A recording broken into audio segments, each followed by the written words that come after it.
Hey folks, this is Rhykker with a video on an upcoming action RPG game called Wolcen. This game is currently in alpha, and I've been playing it a little bit here and there over the past several months, and if the devs play their cards right, this game has the potential of being the next big game in the action RPG genre. The way Path of Exile emerged as a competitor to Diablo 3, Wolcen may emerge as a game that's going to compete with Diablo 4. Now, it was around summer 2017 that community member Recramorcen introduced me to this game, but it turns out I had actually first heard about it way back in May of 2015, when it was going under a different name.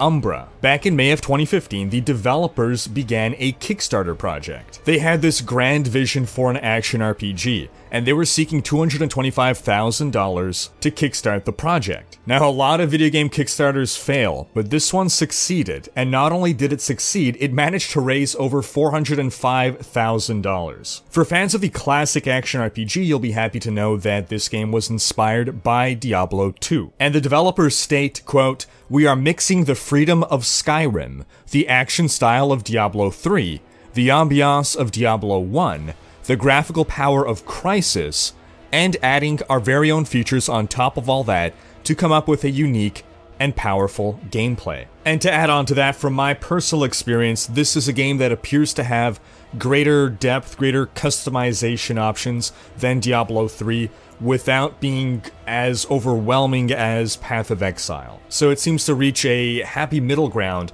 between Diablo 3 and Path of Exile. It's a game where you create a character without actually picking a class. You effectively build your own class. Through your active and passive skill choices, through your gear, you shape and personalize your character how you want. Now, Wolcen is a very ambitious project. Again, it's currently in alpha, so it has a long ways to go. And for this video, I'm mostly just going to talk about what currently is in the game, what I have experienced, but there are a couple features that are promised that we will discuss. And probably the first thing that anyone notices about this game is simply how good it looks.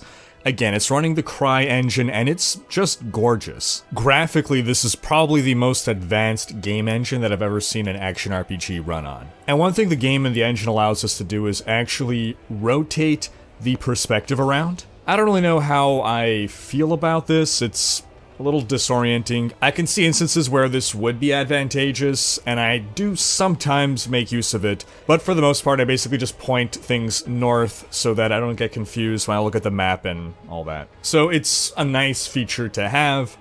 I don't know that it's necessary, but moving on. Let's start looking at the meat and bones here.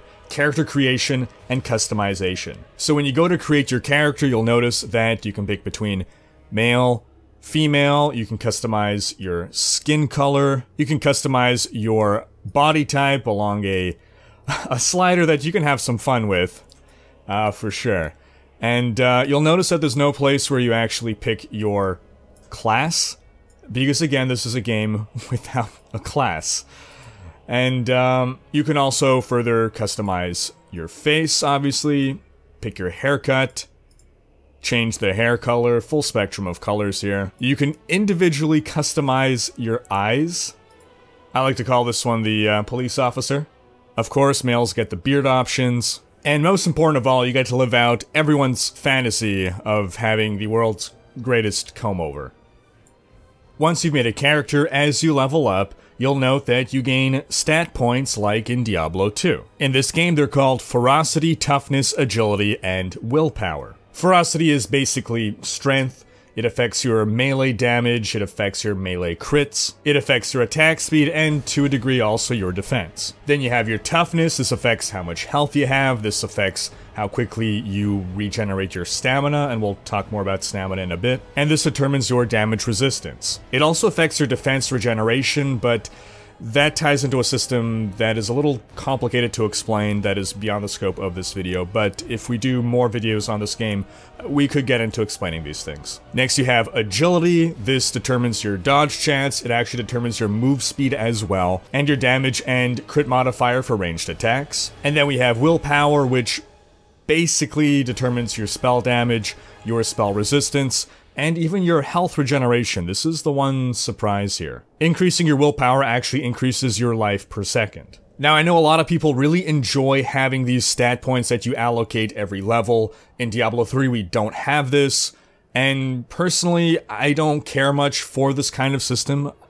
I don't mind having it, but I also don't mind not having it. I know a lot of people strongly feel that it adds greater customization to your character, but in my experience, there's generally one optimized path for every character build, so it's either you're being optimal or you're being custom. At the very least, it's pretty streamlined and grossly parallels Diablo 3's strength, dexterity, vitality, and intelligence. Basically, I'm someone that really enjoys having customization as long as it is meaningful customization, and if there's really just one optimal path to take, as it was in Diablo 2 for instance, Diablo 2 did not have meaningful customization of these stats. The general rule in Diablo 2 was to hit certain benchmarks, to wear certain pieces of gear, and then dump everything into a stat. So now let's move on to looking at the skill system. So your active skills here, these are acquired through tomes. You can either buy them or you could acquire them as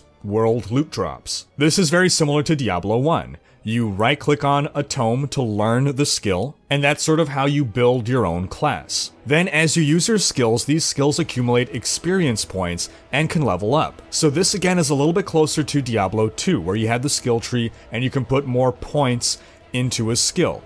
As I'm using my Fireball spell, it's leveling up, it's currently level 12. And in fact, another way that you can level up a skill is by selling your skill tomes. As you keep finding skill tomes, if you don't need that specific skill, you can sell it to a vendor who then gives you, let's call it a currency that you can use to then upgrade, level up your skills. And as you hit certain level benchmarks, not only does the skill become more powerful, but you then start to unlock skill runes, similar to Diablo 3. So this is a really cool mixture of Diablo 2 system and Diablo 3 system that I feel is sort of the best of both worlds, and should make both camps happy. I know a lot of people really like Diablo 2's skill system. I personally prefer Diablo 3's. I find the skill runes more interesting than just putting skill points. This system allows you to maintain the progression of leveling up a skill, while also affording the runes. So in this case, for instance, I've selected to launch one additional Fireball rather than reduce the skill's resource cost. And then my next rune, I made the Fireballs deal more damage rather than launch another Fireball. My only, I guess you can call it a criticism here, is that I wish these were more interesting runes like in Diablo 3, but again, the game is still in alpha. And if you take a look at this skill here, you can see that there's far more runes implemented, suggesting that probably for every skill they want to have this many runes. And these runes are also more interesting, so I suspect that this is just a class or a skill set that the devs have paid a bit more attention to at this point in development. But overall, I certainly consider the active skill system to be one of this game's greatest strengths. At this point, I'll also mention that different elemental magic types will interact with the environment in different ways. For instance, if you've got a bunch of enemies standing in a giant puddle and you shoot lightning, that lightning will spread throughout the puddle to stun all the enemies in it. It's a nice little thing to have. It's obviously not something you want to build a strategy around. You can argue that it's a gimmick, but it's a neat little gimmick. Now, on the topic of skills, we'll discuss the game's resource system here. You'll notice that my spells cost Umbra, this is basically mana, and the physical skills cost Rage. So this game has a sort of balanced resource system between Umbra and Rage. And you can sort of see it in action down here. On the left, this is Umbra, and as I cast a spell, I'm consuming Umbra and gaining Rage.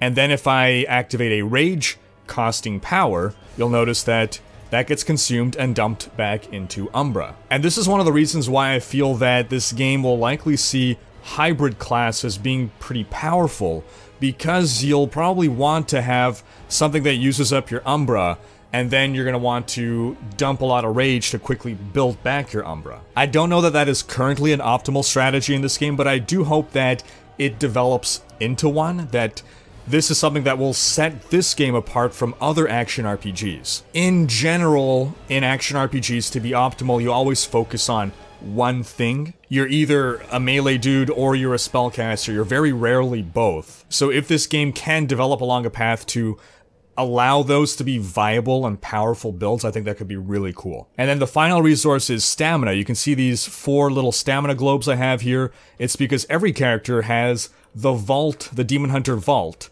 With a spacebar, you do a combat roll, and as you can see, every roll uses up some stamina, and I slowly regen the stamina. And this is actually something that I believe console Diablo 3 has. Everyone just gets a free combat roll, basically. Definitely really cool and really appreciate it to have a mobility skill be a default. Alright, next we're going to take a look at the passive skill tree. Don't get overwhelmed. This is actually a really cool system, and your first impression may be, oh my god, this is like Path of Exile. That's something that tends to overwhelm new players. But I actually think the way they have this laid out, it's a lot clearer visually than Path of Exile system, and it's a lot cooler and more interesting, and I'll show you why that is. So everyone starts off with one of these 5 nodes. You've got your Arcanist, that's if you want to be a spellcaster, it's a no-brainer. You got your Guardian, that's if you want to be a tank type character. You've got your Legionary, that's more of a brute, a bruiser, a melee damage dealer. You've got your Hunter, this is your ranger type character. And then you have the Thief, this is a little bit more specialized. This is more of an assassin type character, a melee damage dealer, but one that sticks to the shadows, hits hard. I guess Thief is pretty self-explanatory. And then from there, you're gonna branch down, you're going to take nodes that improve you in certain ways, faster attack speed, more willpower, better cooldown reduction, more spell damage, some conditional buffs, and then eventually what happens is you reach the edge of this circle, and that's when you can progress to the next layer. And as you can see, there's a total of 4 layers. A lot of these haven't been implemented yet, a lot of these sectors, if you want to call them. Well, it's sections of 5. Sector is what? Sections of 6? So what? Pectors? Penta sectors? Regardless, I guess you can call it default here, is to align the mage section with the other mage section, or at least this is the elementalist mage. You've got this section here for the warden. This is one that would pair well with the tank type character. You've got this section up here, the Maleficent. This seems newly implemented. I actually haven't seen this before. At a quick glance, this seems to be something necromancery. Curses, corpses. This is interesting. This is interesting. Then over here we have the Gladiator. This again is your melee bruiser damage dealer type. And over here we have the Trickster. Again, this naturally combines better with the Ranger or the Thief. And the big idea here is the following: that you can rotate these around to mix and match sections as you see fit. And you'll ultimately be able to rotate all of these circles around. So here we just have one of these outermost ones built, but eventually you're going to have all of these layers, all of them being able to be rotated, which I think is a really cool system, a really cool way of laying out a skill tree / skill web. And if you were curious, this final section is for an assassin branch. But in essence, this is how you create your character class. It is your choices along this skill web, this skill wheel. I find Path of Exile's skill web a little on the dull side. There's a lot of uninteresting choices to be made. There are some really cool runes and stuff, but I feel this is an improvement on Path of Exile system because it's more interesting to be able to rotate things around, and just the way they have things divided and separated here. I think this is an improvement over Diablo 2, and it's just a really unique and interesting system. Now I'm just gonna quickly talk about gear. It's, for the most part, your standard action RPG fare. But one thing that's kind of cool is that you can have left and right specific gear for your, I guess, gloves and shoulder pieces. It just allows for more items, which is always nice. And you have your usual legendary items, you have your sockets, your different gem types that you can put in there. The potion system is more similar to Path of Exiles in that you can equip multiple potions. These are on cooldowns like Diablo 3's, but can hold multiple charges. So you can get better potions as you level up. For instance, this potion has 3 charges in total. Every charge takes 35 seconds to refill. And like Path of Exile, you can have potions that are magic, potions that are rare. So this one, in addition to restoring stamina, also gives you a dodge chance, or here's a permanent agility buff, for instance. So I think that's really cool. I really like the idea of having potions be an extra item that you care about itemization-wise. I know Diablo 3 has a legendary potions, and I think that was a great start, but I feel that that system could have been expanded and been made even more interesting. Another system that they have in the game is player housing. This is similar to Path of Exile sort of player housing, but I feel it takes things a step further in being able to customize your house. I think it's really cool. I think, again, customization is really fun. Even if it's just cosmetic, it really helps you connect with your character, personalize it, make it feel like your character is yours. I wish Diablo 3 would have had player housing. I wish that you can let people come visit your house. And if I'm not mistaken, I think you can even do something with player housing in Wolcen that you can create a dungeon for your friends to go and try to defeat or conquer. I'm not 100% sure about that. I think it's a feature they want to do. If that could come to pass, that's awesome. Another feature that doesn't seem to be in the game yet, but that I was seeing in some of their earlier videos, was an ability to really craft items in depth, where you get this really zoomed in view of a weapon and you can individually customize pieces. So you got the sword pommel, the hilt, the blade. You can assemble different parts to create a really customized, unique weapon. I think that's an amazing idea. I've not seen that before in an action RPG. I hope that they do go through and implement this and that it will be awesome.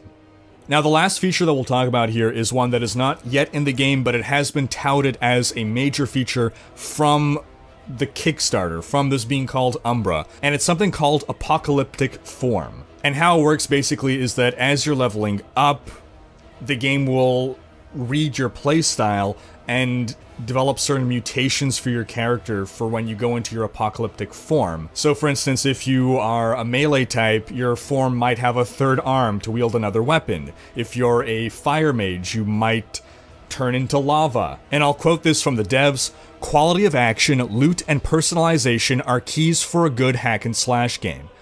I'll repeat that because it's important. Quality of action, loot, and personalization are keys for a good hack and slash game. Completely agreed there.